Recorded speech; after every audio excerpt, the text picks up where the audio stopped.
Hello, people. Welcome to the SpaceChem Tournament 2020. This is going to be the round one results video. First of all, I have, I'm me, Rexkix. I've got brookieoz with me and Zig. Hello. Oh, hello. This is Okay, Zig. that's Zig. Anyhow, here's our puzzle. Go ahead, Brookie. Let's explain the puzzle. All right. So, round one is called equivalent exchange. There's actually quite a few Easter eggs in that name, of which there is a alchemy reference of course, turning lead into gold. But there's also a numbers reference where lead is element 82, iron is element 26. And if you add those together, you end up with the same number as if you add gold and copper, which is 79 and 29. So essentially, if you just looked at the numbers, it's like, oh, all I need to do is take 3 atomic mass units from lead and just give it to iron, and then you'll get gold and copper. But it ends up being more complicated in practice. Yeah, there's a lot of ways you can go about this, and there's a lot of unique approaches to this puzzle this round, which is really exciting to see. Okay, well, let's go take a look at one of the approaches. So the basic standard approach to this puzzle is to try and split off lithium out of the lead and add it to the iron. So this diagram demonstrates all the fission and fusion that goes into this, but the basic effect is that you're going to want to split the lead a bunch of times and extract that lithium. So this is probably 60 to 70% of the solutions use this approach. So this first solution is by RP0, and it implements the standard approach with essentially multiple splitters and multiple fusers. It's just splitting off the lithium, adding it to the iron to get the copper, and then it fuses the rest of the atoms back to get a gold. Yeah, the solution is nice because it's very clean and easy to look at, but it's slowed down a bit by the lots of branches for the grab drop splits, which costs a lot of time. But it's very conceptually simple. Let's watch it run to completion. Oh gosh, here we go. Very pleasing to watch run too. Yeah, it is. Okay, and it clocks it at 375 cycles. Yeah, let's go take a look at the next solution. Next solution is by Blue-Eyed Rat. If you look on the side panel, you'll notice that he's got 336/1/49. That means the machine runs at 336 cycles. There's one reactor. Everyone's going to have one reactor. And there are 49 symbols in the solution. See 49 down here. The metric that they're judged by in this puzzle is cycles. So 336 is the metric. Below that, you'll see a bunch of numbers. 4.435 plus 0.000 equals 4.435. His score is 4.435, and that's based on his first 4.435 is based on his actual cycles compared to the best cycles. And 0.000 is his score based on his placement in the round. The person who comes last is always going to get 0.000 for the placement score. So you can follow along with the scores on the last row of the thing and watch them grow. The top one is going to get 10 for his cycles and 2 for his placement. And the first person is always going to end up with 12 points for winning that round.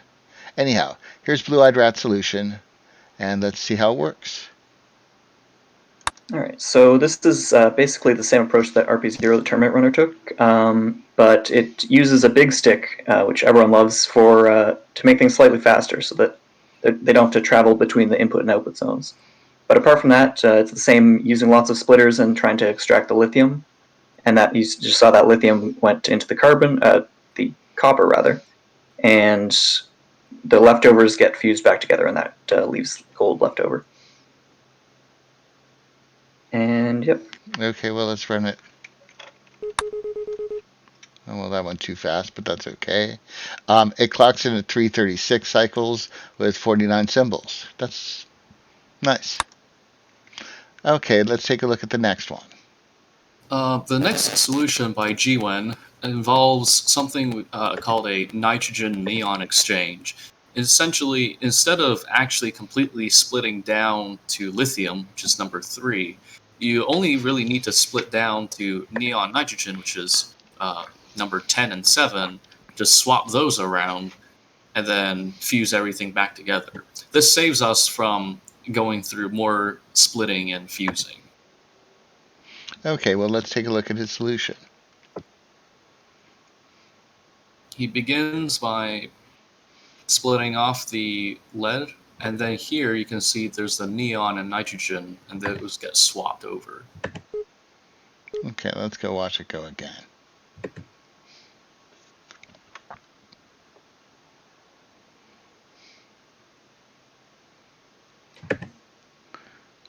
Here's our nitrogen, here's our carbon, or copper rather. And away we go. Let's go watch this again. The solutions is slightly slow because it has some quite wide loops and a lot of shuffling of atoms around with manual grabs and drops.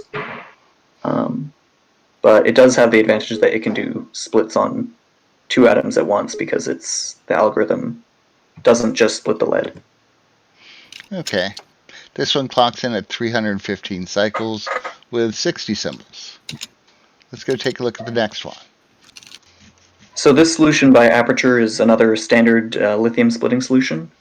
I believe it uses a 6-count fuse split loop and has red mostly assisting with moving some atoms around and shuffling the products back onto the splitter and fuser. And also abuses grab drops quite heavily insofar as they're not labeled as grabs or drops, which is a pet peeve of mine. Yeah, I agree with that. But a lot of people like leaving them as grab drops. Anyhow, let's go watch this going a little faster.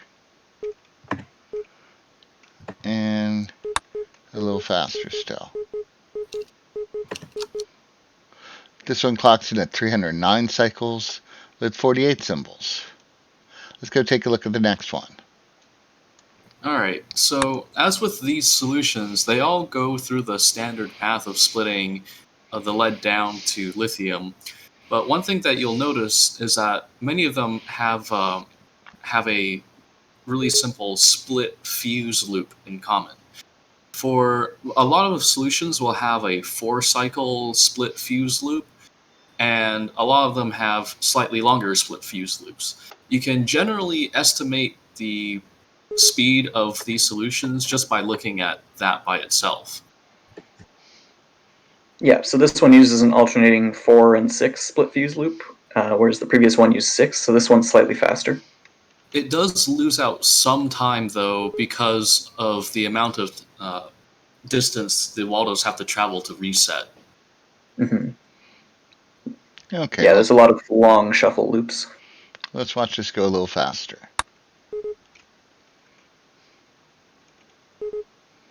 And faster still.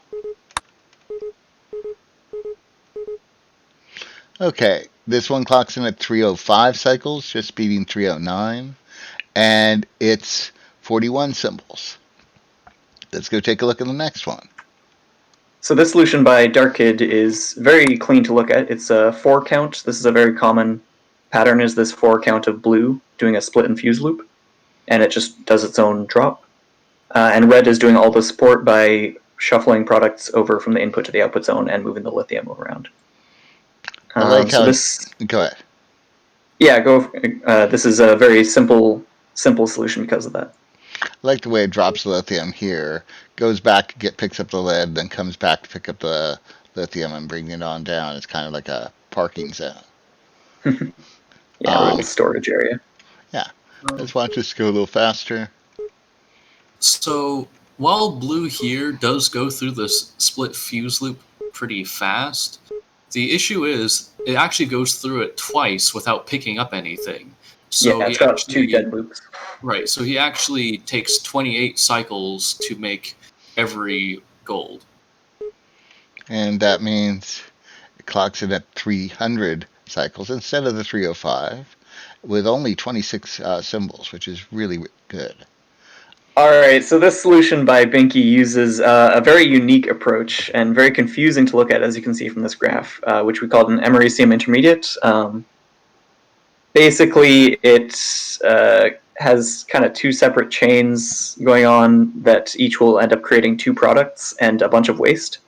It'll create some calcium and I believe some cerium waste, which is ironic because cerium can be split to copper, but there's just too much copper being made already. So, yeah, so let's take a look at the solution. Okay, let's go do that. Here we are. I'm putting you up, Rookie. So with this solution, there's many things that go on at the same time, but it's the first solution where we see two things that we'll see later on. The first one is the cerium intermediate, where if you fuse up to element 58, all you need to do is just split it once and you'll get 2 coppers. It ends up being like a really nice number to just get to and then keep working, because it's just a lot of solutions that do 2 outputs at a time will go to cerium. The other thing is the cobalt intermediate.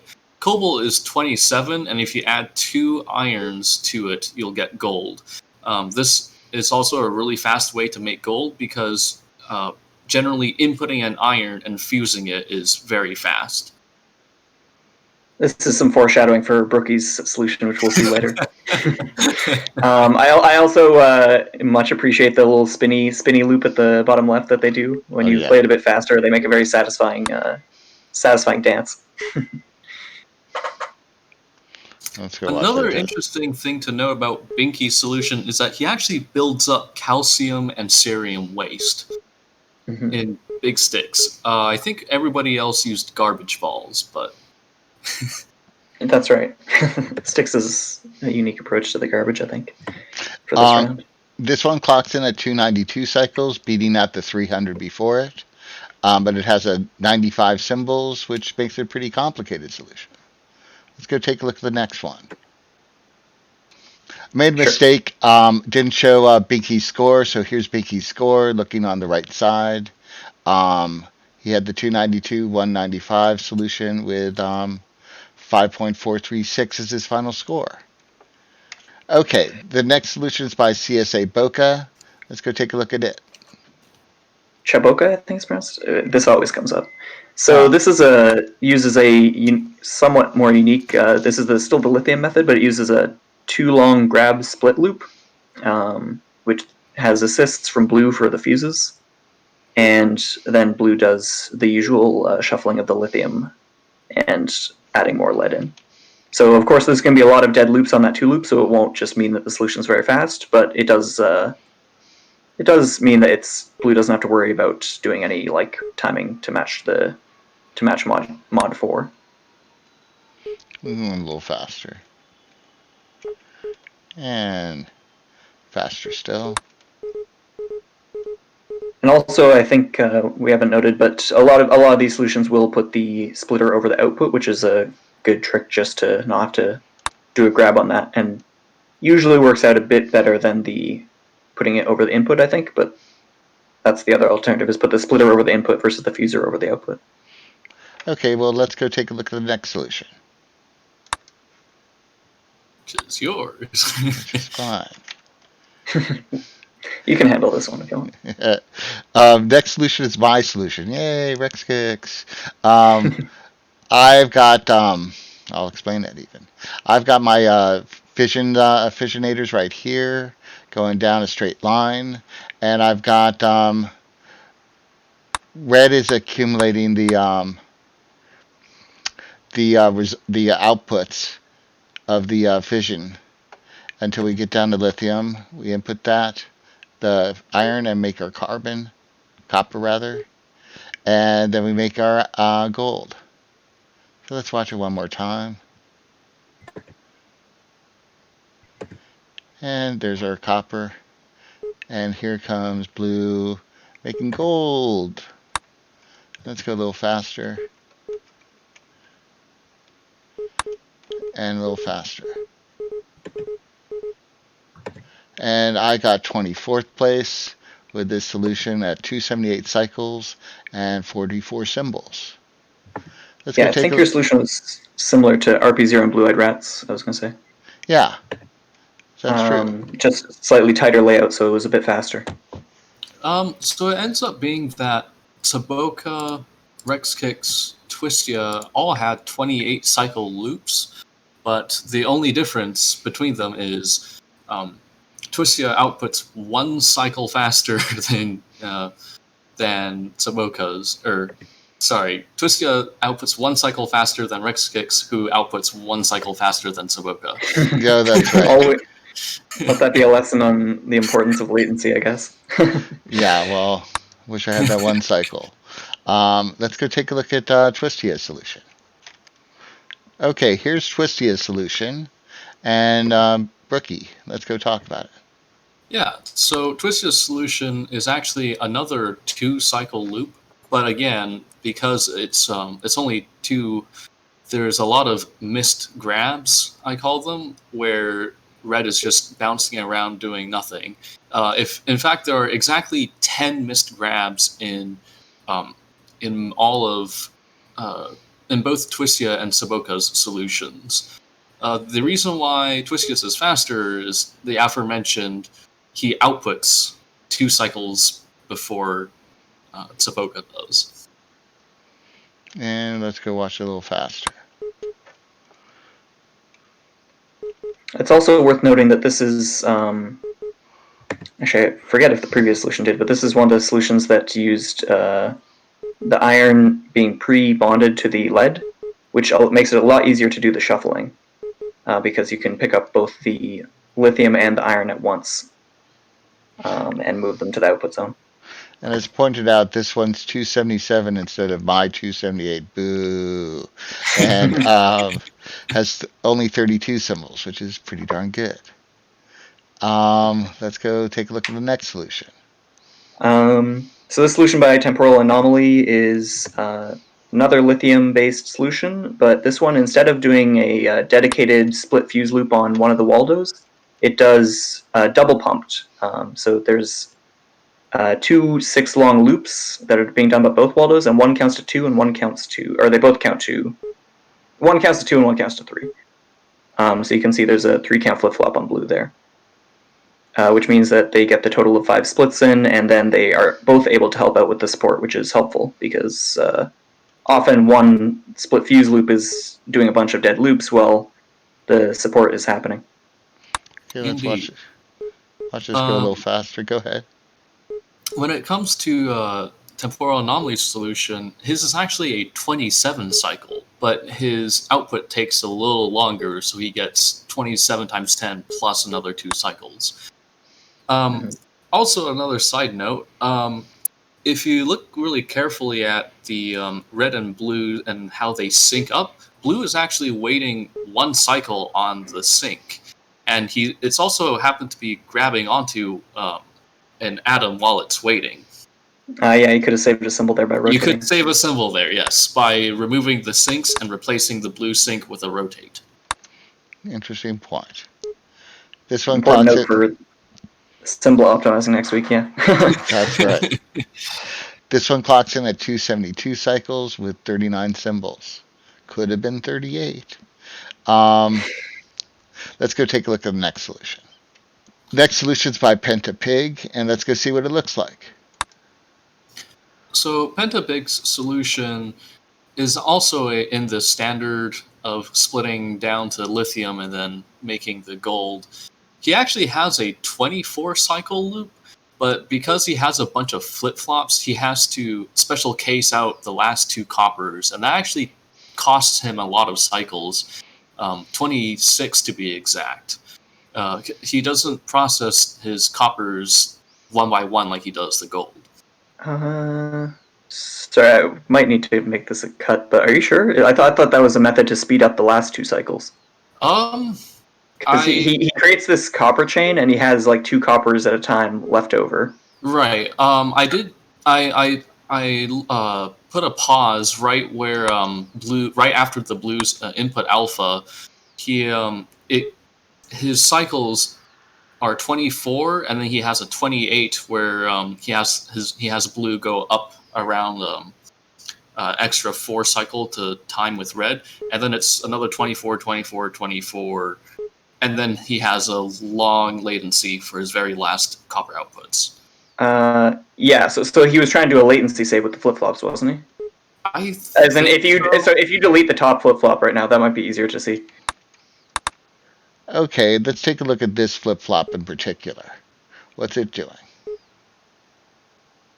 So that last flip flop there actually special cases out to grab the last 2 coppers and output them into the omega output.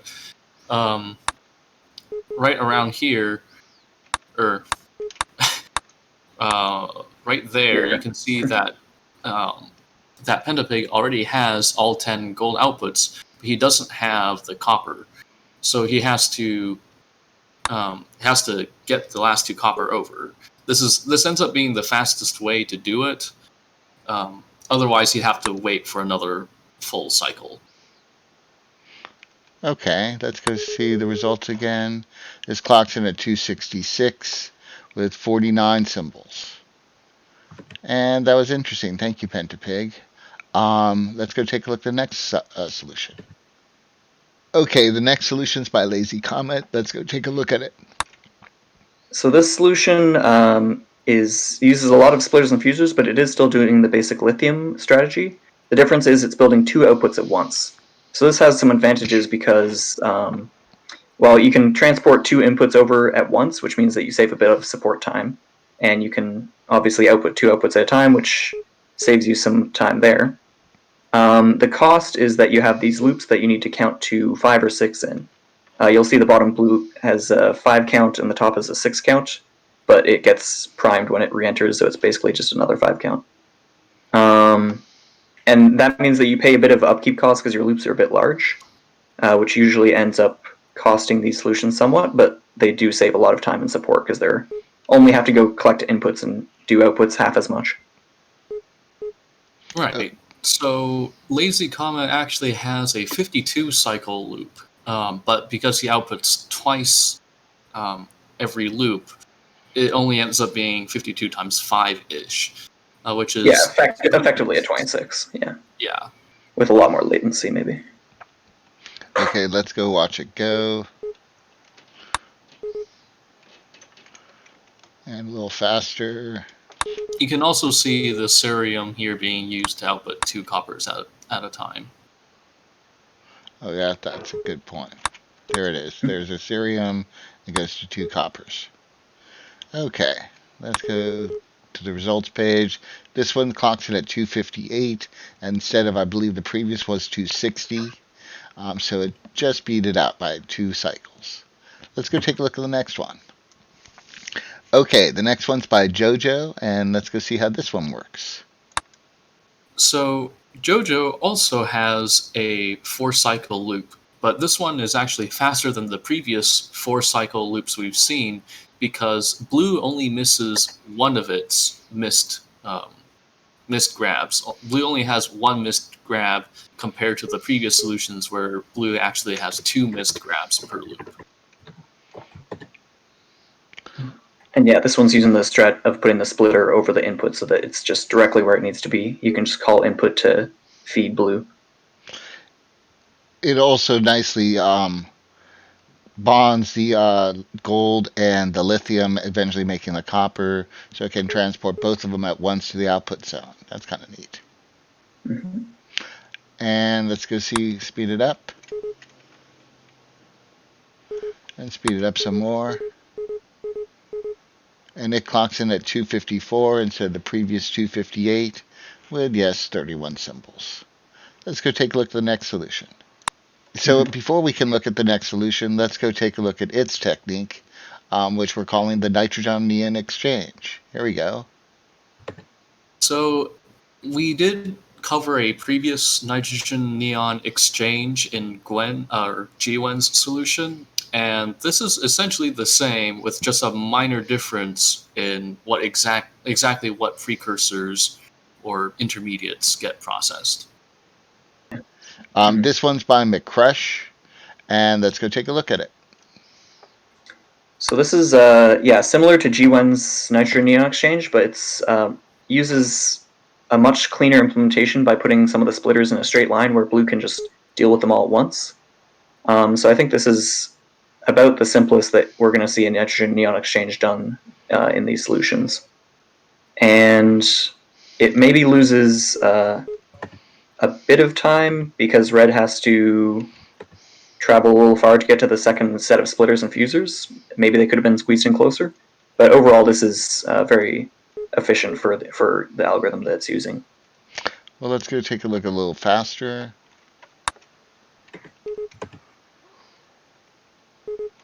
And faster still. But yeah, this algorithm does still cost a lot of grabs and drops, which is why this doesn't clock in quite as low as some of the other custom alchemical solutions. Okay, this one clocks in at 236, beating out the previous 254, and with 46 symbols. Let's go take a look at the next solution. Before we can show the next solution, there's a new technique we need to explain that for how this works. Let's go see. Right, so Neuercher's solution is actually two different solutions just packed into one reactor. He actually has he makes all his copper from the iron first, and he only goes through the loop 5 times to make 10 copper, and then he switches all his Waldos to make gold. So that's why there's the two graphs are completely separate, and also he has some waste being generated. All right, so the next solution is by Neuercher, and he begins by taking the iron and splitting it down to carbon. If you add 2 irons to carbon, you'll get to your cerium output, which you can split to get 2 coppers. He does this 5 times. Each time he builds up nitrogen waste that he fuses into a ball. And those will that will actually be used to begin the garbage ball for the second half of the solution. So here he has already 8 out of the 10 outputs, and we're going to get our 10th, and now we're in the upper half. Let's go to the upper half. Yeah, so in the upper half, he's building just purely with the basic gold algorithm, but now that he doesn't need to use the lithium to create copper, he can just take that and put it in a fusion ball, which is what he does. And that makes his gold loop actually very fast relative to pretty much most other solutions.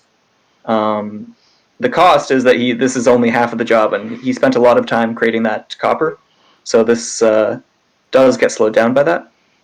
But yeah, he does have a very pleasing lead stick combined with the fusion ball to have a very short loop, with very few dead red loops on that 2 count. And he accumulates his waste ball right here. And let's go a little faster. Yeah, you can really tell that Neuercher has a one-track mind. He wanted to make the copper first, then the gold. I think that's really interesting. I do too. I don't think we saw anything that did that. Everything took turns. Yeah, this is the only solution that does two independent loops. And this one clocks in at 229 cycles with a whopping 109 symbols. Let's go take a look at the next solution. Okay. Next solution is by Gigi Gall, and it's wild. Go take a look at this one. Also, luckily for Neuercher, it was not tied with him because he would have lost that symbol tiebreak easily. So this is using the basic lithium algorithm, but we're going to see something fun here. What is this thing? Oh my. So those who have been in, I forget which tournament it was, in one of the previous tournaments will know of the common strat of creating a swastika And this will, in addition to being very questionable in terms of politics, will also allow you to do a bunch of things at once, and the support will just be rotating it. So now you can see that he rotates his lithium all the way to the output zone at the same time that he swaps in the lead.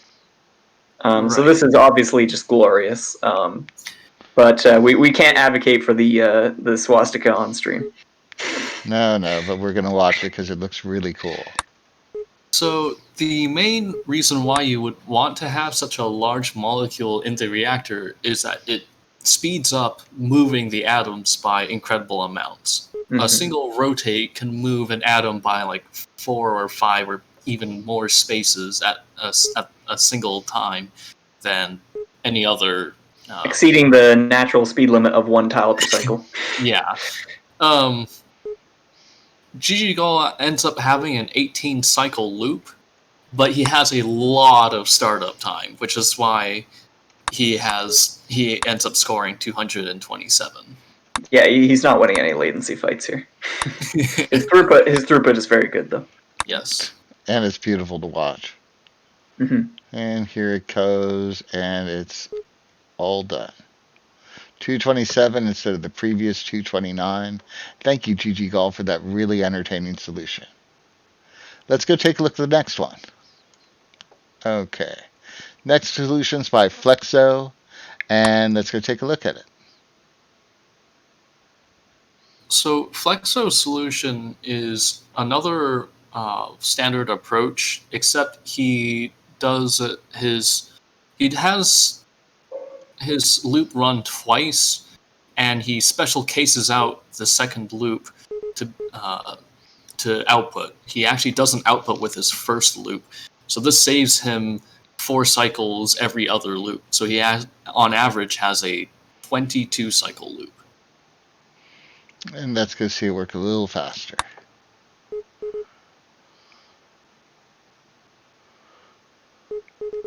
And faster still.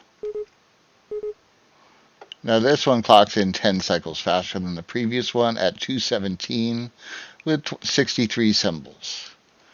And that's this one. That's Flexo. Thank you, Flexo. Next solution coming right up.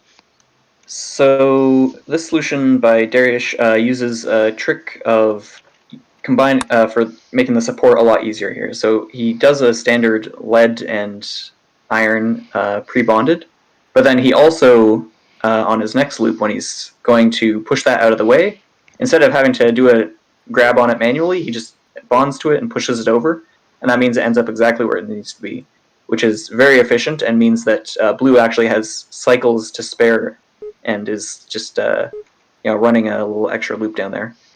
And red is fully saturated in this solution, I believe. There's no dead loops where it's not doing a split and a fuse. Yes. So the next 3 solutions, being Darius, Astro Nelson, and Giggs, they all have 4-cycle loops with no missed grabs. So red is working full efficiency.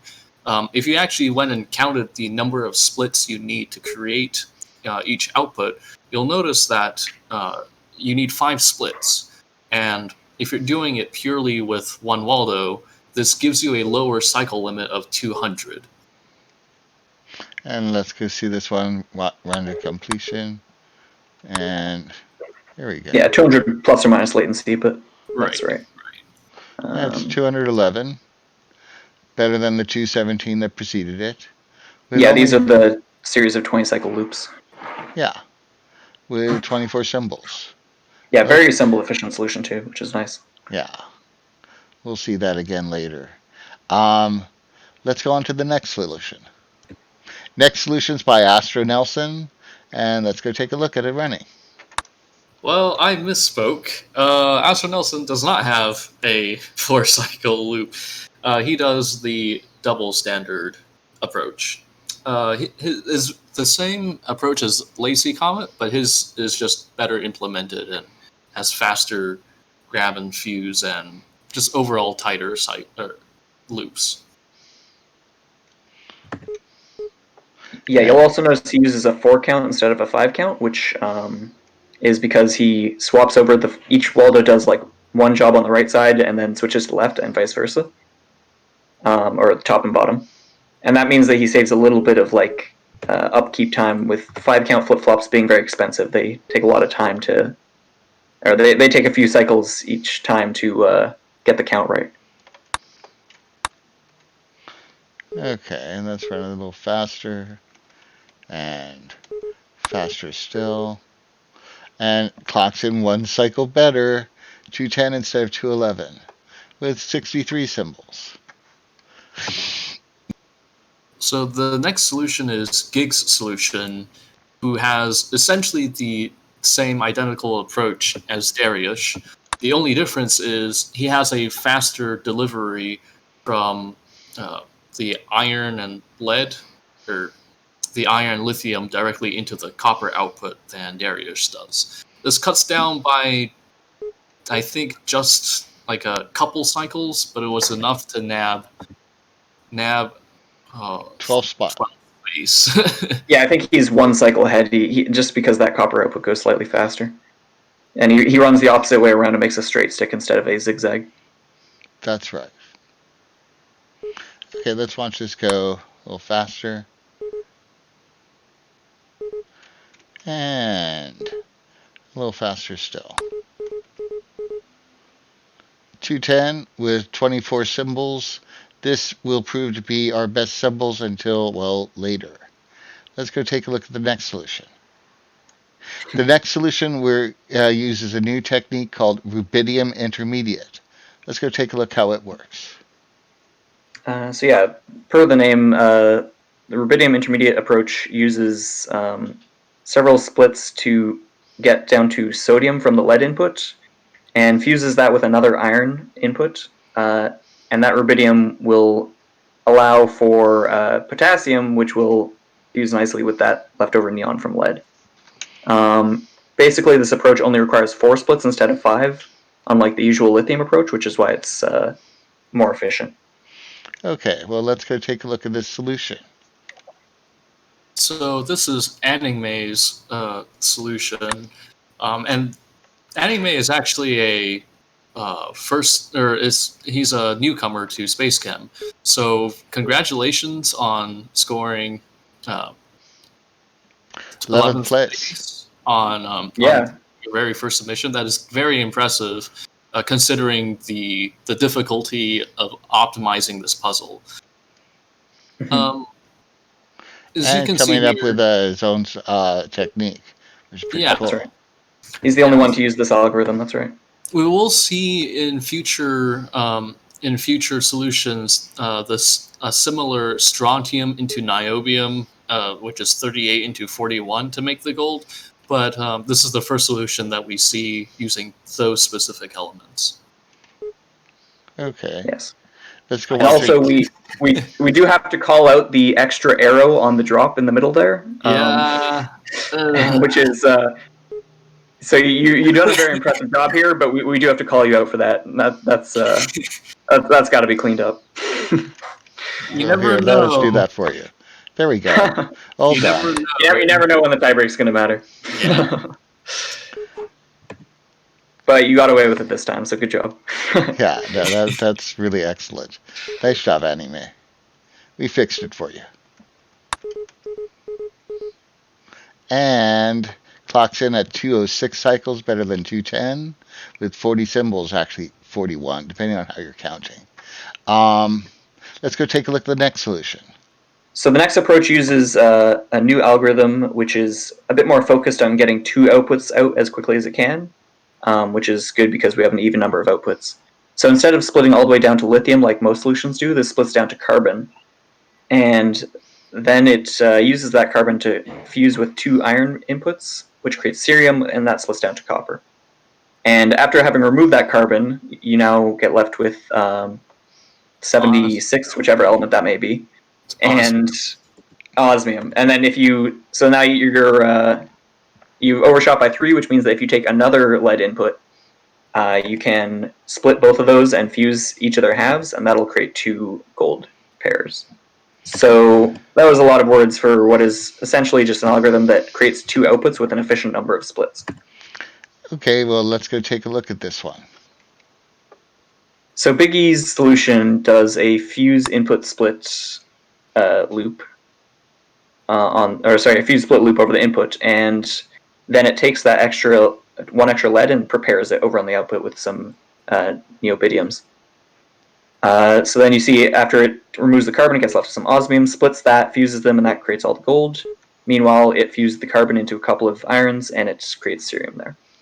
So the advantages of this solution are obviously that it does less splits, and it also means that because it's doing some splits on separate atoms, it can actually do those at once if it needs to. It's not limited by putting them all in the same splitter. Right. Biggie here has a 40 cycle loop, but again, because this outputs 2 at a time, he only needs to run through this 5 times. So his theoretical cycle count, without talking about the latencies and all that, is 200. Let's go see how it works. And a little faster. Won't take long, so let's let it go at this speed. Latency of -2 cycles. Something's wrong, guys. Nah. Well, that's how latency works. Negative latency just means that you output before you completely reset the loop. Of course. So yeah, so it cuts down. Well, this one. Yeah. This one clocks in at 198 cycles, beating out the 206 that preceded it with 63 symbols. Nice job, Biggie. Right. So we are now entering into top 10. Well, this is the 10th solution, and we are under 200 cycles. Yeah, nice. I think it's worth making a note here. This level is very similar to a ResNet level called Alchemy. And that one is just going straight from gold to lead, and obviously doesn't have all of these community edition nice features of multiple fusers or splitters. But it does have a sensor in that level. And basically the cycle solution for Alchemy is 200 cycles. So it's kind of interesting to note that we're now passing that point. In spite of the fact that this level has an extra output to create, the fact that it has extra fusers and splitters, and it has bonders to create sticks and fun things, means that you can start getting below 200. And let's see how that happens. Let's go take a look at the next solution. All right, so the next technique, which Lilkoff used first, First used by Lilkoff? First used by Lilkoff, yes, yeah. Is what we call a lanthanum intermediate. So lanthanum is element 57, just one below cerium, and will actually split into copper, but only on the heavy side. So this is kind of like you're making 2 coppers at a time, but you're not actually using the lighter split. You're using that elsewhere. Okay, well, let's go take a look at his solution. Next solution's by Lilkoff, and let's go see how it works. All right, so first the lead is going to be split several times, and the point of that is that the calcium and sodium can be extracted, and those will be used to create the 57, which will split down to nickel and copper, and then the nickel fuses back into all the previous products to create gold. Lanthanum, sorry. So this is a pretty tight arrangement of the splitters and fusers, which makes the solution very fast. And also with the algorithm only requiring 4 splits instead of 5. Yeah. So Lilkoff has a 19 cycle loop, but he does have a 5 cycle startup for 195. Okay, well, let's run a little faster. And won't take long to let it finish, so let's go finish at this speed. 195 versus the previous 198 for an uninteresting 46 symbols. So let's go take a look at the next one. Next solution's by Zig, and let's go see what it looks like. All right, so I guess I'll explain my solution myself. So basically, this is very similar to a solution that we've seen in the 3 previous ones around 210 and 211. But I noticed that the for loop that I originally created was being satisfied completely, and that the support loop had a lot of excess time. So what I found is that you can create an alternating 2 and 4 loop by putting a flip-flop in there. And that means blue is effectively doing a 3 loop, and red just barely has enough time to support doing that completely. So it's a fully, it's an 18 loop with 1 dead loop, but given that we only need 5 splits, 1 of the loops was going to be dead anyway. And it uses the same trick of pushing the output over at the same time as it puts the new input in to the splitter. And it finishes with also 195, but it beat the previous solution out for fewer symbols. Nice job, Zig. Thanks. And our next solution's coming right up.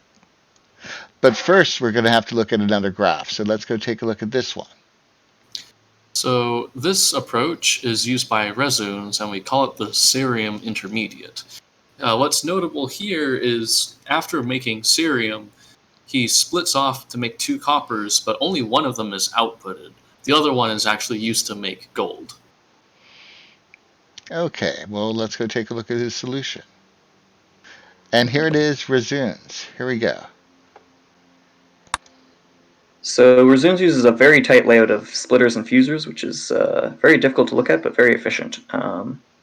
So he is able to do a lot of alchemical transformations in a row very quickly, and then he creates that pair of calciums and yttrium and fuses them all together in the psi output zone. So this means that he's got a what size loop is that? It's actually it's an 18 cycle loop, but because it has less startup time, it sneaks just under your solution. That's right. It's got better latency because it's it just doesn't need to waste time, I guess, creating the stick. Okay, well, let's watch it run a little faster. I will note it might be, this solution is a pretty good algorithm, but it might be slightly limited by having to have red go all the way up to the top right of the psi output zone to do that fuse. Because blue has a bit of extra looseness in its top left loop. Okay, yeah, there we are. And this clocks in at 185 or 187 versus the previous 195. And nice job. Nice job, Rezuns. Here we go. Let's go take a look. Yeah, nice job indeed. Let's go take a look at the next solution. Next solution's by Andy, and let's go see how it works. Right. So Andy also has a solution where he makes two outputs at a time, but he uses just one split and fuse loop, but has both red and blue helping it. The delivery is very nice between red going to the output zone and blue going back to the input zone to get more atoms. So overall, it has a pretty low latency. Yeah. Go ahead. It avoids doing any 5 count loops because of this fact that they're both double pumping one single split fuse. And that means they only use 4 counts, and I think red also does some sneaky stuff here and moves the on the first pass of its loop, it moves the inputs over slightly to prepare the next one. Well, which is nice. Let's go watch it go fast. Go faster. And then it gets to reuse the grab drop on the second pass, which is nice. Clocks in at 185 instead of the previous 187, which is nice job. Nice job, Andy. Let's go take a look at the next one. So the next solution is by Counterpoint.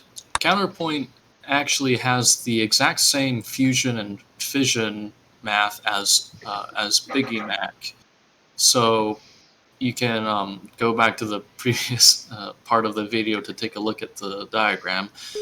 But his fuse cycle, or his whole loop cycle, is actually 32 cycles instead of Biggie Mac's 40 cycle loop. So he saves a lot of cycles on that. Yeah, and he also puts an extra lead on the stick so that he can carry it at the same time, which means he has less shuffling needed. So you'll notice, yeah, he does the second split fuses into that same stick that holds the lead, and that means that he can do all those splits at once, which is very efficient. And let's go watch it a little faster.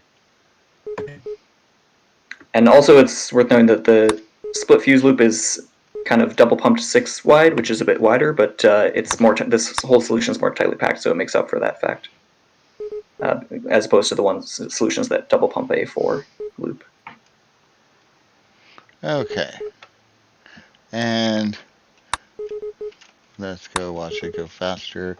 This is 162 instead of the previous, which I don't remember, but it's faster. Okay, let's go take a look at the next solution. Boy, 162. What could possibly be better than that? And in case anyone's forgotten, Brookie is a commentator here, and he's going to give us his own solution and tell us about it. Yeah, so I like to call my solution the big stick, mostly because it creates a really big stick. You'll see once we get there, but first we have to go through the math. So iron and lead, once you combine them together, you can get to element 108, which is hassium. If you split that down twice, you'll get cobalt, which, similar in Binky solution, you only need to add 2 irons to it to get your gold. What's a little bit misleading about this graph, which I just want to quickly point out, is that the second xenon, element 54, is actually just held there. It only does the right side of the branch every other. It only makes xenon every other time, so the outputs are balanced. For the other side, it's the same as Binky's solution of getting a carbon and making coppers by getting to cerium. Okay, let's go take a look at this. And we're going to let this run a little bit before we explain too much, because it's just a treat to look at. What's that? That's one big stick, all right. Gigantic iron cobalt cradle. Yeah, so the reason why I chose this method it's very, very easy to input a lot of elements by bond plus and input. And in this specific configuration, it also allows me to fuse up all my gold and output it very efficiently. So you deliberately biased your algorithm to use a lot more iron, basically, so that you can do this iron chain. Yes. And That's interesting. Outputs 2 at a time, which makes it extremely fast. Unfortunately, it does make waste, so it will not run forever. But I also misspoke. The Binky did not use a carbon plus 2 iron to make his cerium and copper outputs. But yeah. He used some other method to get to cerium, which was very complicated. Right. And we're done here. This is 160 cycles instead of the previous 162, with 102 symbols and one big stick. Nicely done, Brookie. It was a very nice algorithm, though it might have been slowed down by the fact that, making a big stick means you have to travel really far into the omega zone. Yeah. Actually, what's actually limiting the solution is actually red. Blue actually doesn't have to go down to the bottom row. It actually does that to wait for red to drop off the stick. Red's drop off actually saves 2 cycles every other loop. If you could special case red to go up the very last 2 outputs, you can actually save 2 cycles here and get down to 158. But I don't think it's possible. Couldn't fit it in. Yeah, I don't think it's possible to fit in that logic. So. Well, let's watch it very finish nice again. solution. Yeah, no, this is awesome. Okay, let's go take a look at the next one.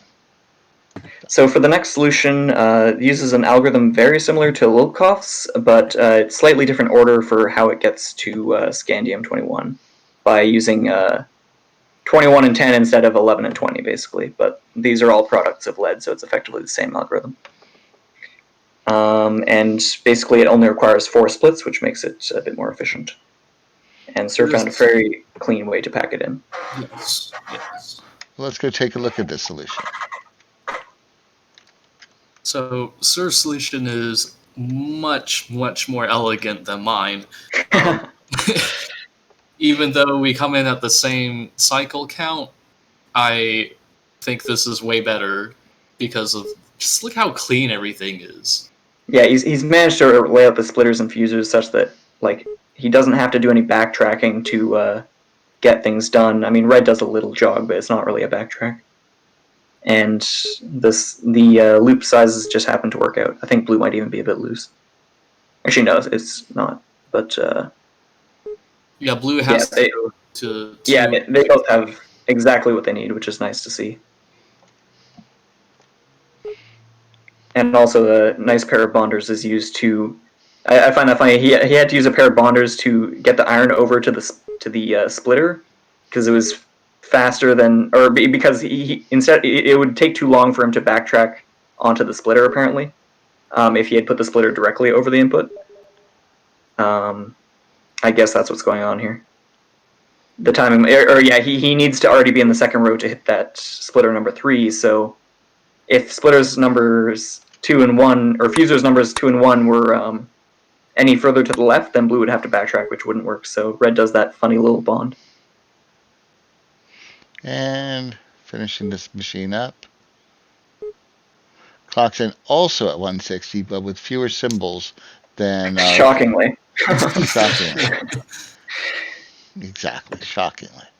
Let's go take a look at the next solution.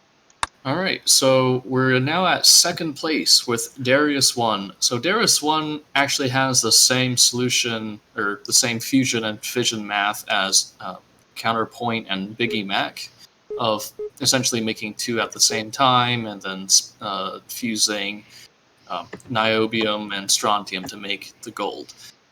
He, however, has an even faster loop at 30 cycles instead of Biggie, who was at 40, and Counterpoint, who was at 32. Yeah, so I think the difference is Counterpoint's solution attached the lead to the osmium and transported them over both at once that way. This one attaches the extra lead to the cerium, and that has the nice property that you don't have to put the bonders in between the fuser and the splitter. And that means that he gets to do a 4-cycle loop while also getting to do the efficient shuffling the Counterpoint solution displayed. So yeah, his double pumped fusing and splitting is done very quickly. Okay. And in fact, it's so efficient that we can see this very aesthetically unpleasing extra little blue loop sticking out at the bottom, where blue does nothing because it's just the solution's too fast. There's nothing for blue to do. And I know several players were looking at that after and being like, man, surely there's something that can be done with all this extra time, but I don't think anyone's found anything. And there it runs 10 cycles faster than the previous one. 150 instead of 160. Now, what could possibly be better than that? We're going to find out. So the first place solution uses this algorithm. It takes the lead and splits it, but then fuses directly from the iron into the niobium, so 26 into 41. And then after that, it's similar to other ones we've seen, where he makes cerium and splits it into copper, but uses one of the coppers to make the gold. This ends up being the fastest solution, actually. I think primarily because the alternating between splitting and fusing allows you to just manage the atoms a lot better than than the. You can do a lot of the splits at once, right? I think most other solutions had like a chain of at least like 2 or 3 fuses in a row, which necessitates a lot of grab drops, whereas this, you just fuse them. Well, let's go see what this looks like. Oh boy. Here it is.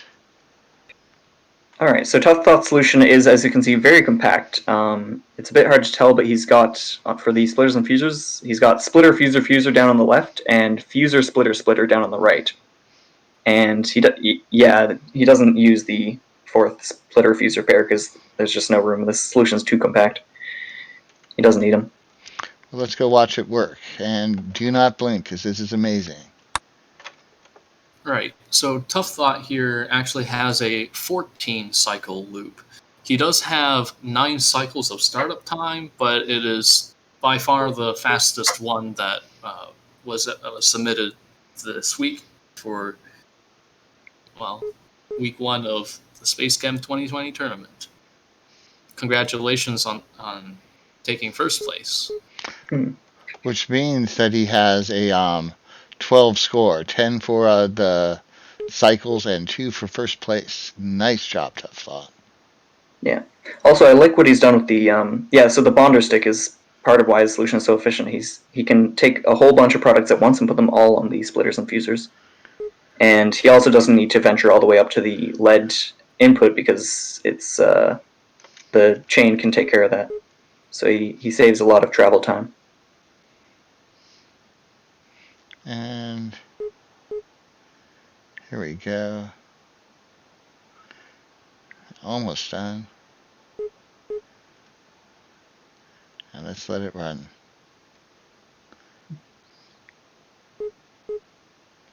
Yeah, everything just works. Everything works for one cycle, beating out the number 2 position. Tough Thought gets at 149 with 50 symbols. Nicely done. Okay. With that done, we're going to take a look at some bonus solutions, some extra stuff. So let's go take a look at it. What's next? So this solution that we're presenting is a low symbol solution. This wasn't Darius's submitted scoring solution, but we thought it'd be fun to show. So this is what happens when you take the push algorithm that was used by some of the 210s, 211s, and just symbol optimize it. And don't worry about cycles at all. So in the same manner as they did, you're bonding pre-bonding the lead and the iron, and then pushing it over to the output zone with another pair of bonders. And blue is just running a 4-long loop, which has, I think, no dead loops here. Yeah. So it's also quite fast. Yeah. And let's go watch it a little faster.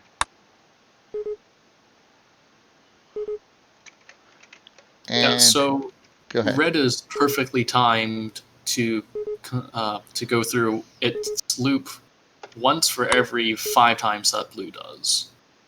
But yeah, this perfectly timed loop comes at the cost of some latency, which is why the submitted solutions didn't do this. But at 218, that's still darn fast. Nicely done. Yes, it's still darn fast. And 20 symbols is our best symbol solution. Nicely done, Darius. And let's go take a look at our next bonus solution. All right, so the next solution is by Gigs, and he decided to go with the challenge of only using the lead input. He does the standard solution of making gold, but with the lithium, he adds up 9 of those to a helium, which he splits to get to his copper. The other hydrogen that he ends up, he actually just disposes of it in a garbage ball. Okay, well, let's go take a look at this one. This is amazing in its own way. Here we go. Wait a minute. He also did something's wrong. Where's red? I see no red. Let's go watch this. This was just Gigs trying to have a very interesting one-Waldo solution. Yeah, okay. So he ends up going through a 5-count flip-flop to split lead 5 times, and then he takes the remaining lithium, and, well, the very first one, he gets rid of the hydrogen, so he has 2. So if you just added up 10 lithiums together, you get 30, and you would overshoot copper by 1. So that's why he needs to do that for the very first lithium. Then he just has like a 9-count flip-flop chain down there to fuse and output his copper before it resets, and he does everything all over again. Let's go a little faster because this will take a little bit of time. Does he have a one-off count flip-flop somewhere in there? I didn't see. I don't know. Because it's possible to make a flip-flop arrangement where you just go through it once and it'll never go through it again, but it's gimmicky and slow. Well, there was our copper. And now we have helium down here for the waste. That's 2 hydrogens. Yeah, And so he makes 1 atomic mass unit of waste for every copper he outputs. So it's going to take about 9,000 cycles. That's right, he can't do it as a one-off, yeah. well, let's go watch this a little faster. This will be fast enough. So you're saying we're going to see neon here in the bottom left. Yeah, you'll eventually get there. Well, let's go watch. And yeah, this is not Giggs' top choice for what to submit for a cycles puzzle. Indeed. But 1 Waldo, only... only 9,500 more than first place. Cycles. Yep, 9,500. Let's go take a look at the next bonus solution. All right, so this next special solution is an iron input only solution.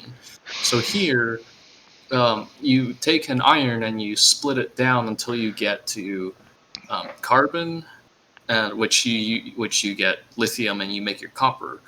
But with the other output, you can actually, with the other split, you can actually get down to hydrogen. Remember how some of the earlier solutions had cobalt to make their gold? Well, cobalt is element 27, but hydrogen is element number 1. If you add hydrogen to iron, which is 26, you can get cobalt. So essentially, you can replace every cobalt with a hydrogen and then another iron, which is what this solution will show. Okay, well, let's go take a look at it. Iron only. All right, that's a lot of horizontal lines in blue. Okay, well, let's go watch it work. Yeah. Also, yeah, it seems to be a common theme here that several participants have fun making solutions that just are limited by only using wild inputs, just like the last one. So I actually, when I was doing the fusion and fission math, I actually was considering doing an iron-only solution. Yeah, I actually did too. I didn't consider lead-only at all. Yeah, the reason why I chose not to do lead-only was because with lead-only, you have to split once more to get down to hydrogen, compared to Well, not only that, but it's also really difficult to get copper or 29 from lead. Yeah, it's almost strictly worse. It's basically strictly worse than the lithium method, right? You still have to extract the lithium, and you have to do a bunch of other stuff. Yeah. To get iron. One thing to note is that this solution does build up waste, even though theoretically you could have taken the copper. It's actually the copper's made from 2 different lithiums. You could have you could have made 2 more coppers from it, but it wouldn't be as cycles efficient. And let's go watch it a little faster.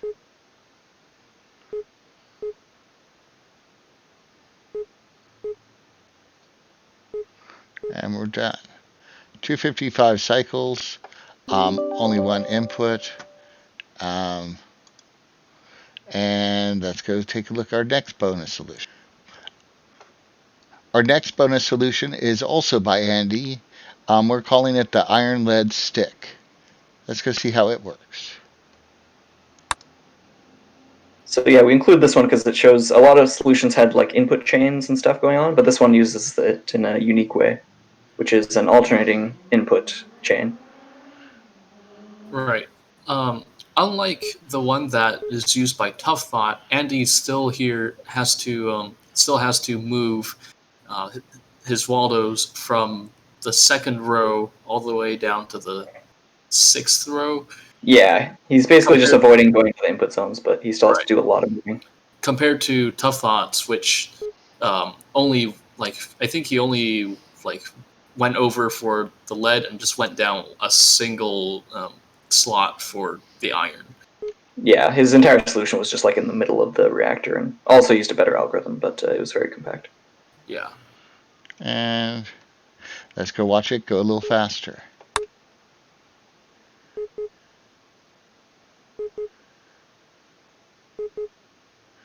Only uses 2 fusers and 2 splitters, though. Yeah, that's right. 211 cycles, but uses an iron lead stick. Let's go take a look at the next bonus solution. So this last scoring solution we wanted to show for reasons that will become obvious if you watch it. It needs no explanation. Last non-scoring. Yeah. Uh-oh. What's he doing there? Oh my god. GG, please. Stop. Stop. Somebody stop it. Oh my god, there's more. It's just your classic double output lithium solution. Nothing unusual here. Maybe a very small cradle just to do the fission rotates. Okay, there's our first outputs. At around 90 cycles. Yeah. How many does he have going at once here at the max? Is it 30? Jesus. And let's go watch the remaining code. Slow motion. I think this is probably the largest molecule I've seen rotated by number of atoms in a molecule in SpaceChem. Yeah, and as a reminder, GGGall was the one who submitted the similar but smaller cradle rotating solution, the pseudo swastika, but this one loses that one on latency even harder, obviously. Well, here we go. We're going to watch it again. Just the asymmetry of the giant cradle, it's just it's so glorious. And one more time.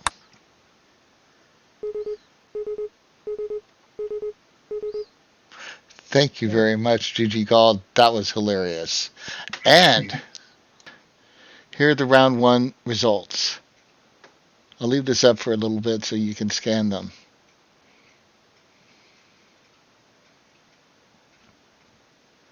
And here are the standings after round 1. Everyone gets a little bit more, 0.250 points for finishing round 1.